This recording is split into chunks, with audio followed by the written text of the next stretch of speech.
What's up, guys? It's me, Jeremy. The new preseason for Season 6 changes have come out. They've been released, and oh man, these are going to be some crazy stuff. So let's go through them. I'll give you my thoughts as well as an analysis and how they might affect the game. So starting off, we have some marksman updates, and Riot's goal with the AD carry updates is to make it so that every single AD carry has their own unique playstyle. But what this means is about every single AD carry champion in the entire game is going to receive huge changes to their kit, and it's going to really shape the way that they play.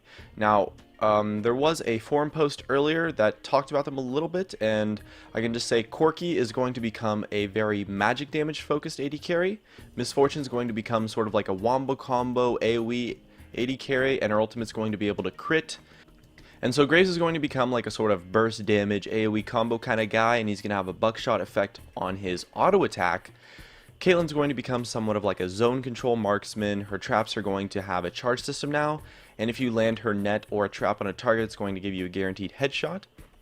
As well, Kog'Maw is going to become like the maximum damage hyper carry, and his W is going to double his attack speed completely, surpassing the attack speed cap, but at the cost of reducing his AD to 60%. Overall, it's still a massive damage increase, so Kog'Maw is going to be doing loads of damage.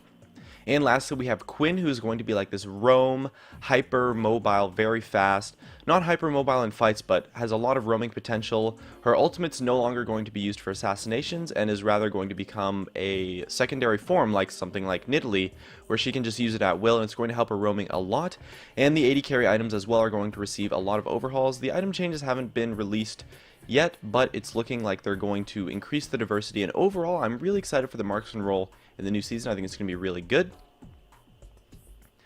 As well, we got some changes to the masteries, and I think these mastery changes were honestly something that should have happened a long time ago, and really the goal behind it is to make it so that the masteries are much more impactful than they are right now. So they're going to be in a tier system, tier 1, tier 2, and tier 3, kind of like runes, I guess. And once you get the third tier, the mastery points that you get are going to be ridiculously powerful and will have a huge impact and can very much influence the way you build and your playstyle. So overall, it's going to be less meaningful stats and more playstyle influencing effects to your characters. And that's going to be pretty exciting. I'm looking forward to that. And next up, we have the vision and support item changes. Now, this is one that I'm not entirely sold on yet, because it looks like they're going to completely remove stealth wards from the shop. So you're not going to be able to buy wards anymore, but they're going to make trinket upgrades free.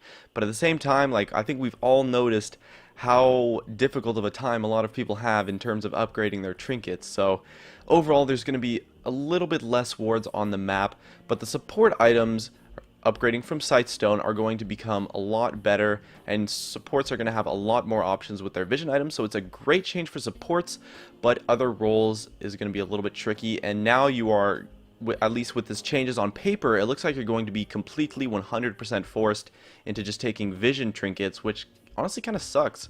I'm not sure if I like that yet. We'll have to see how it plays out though.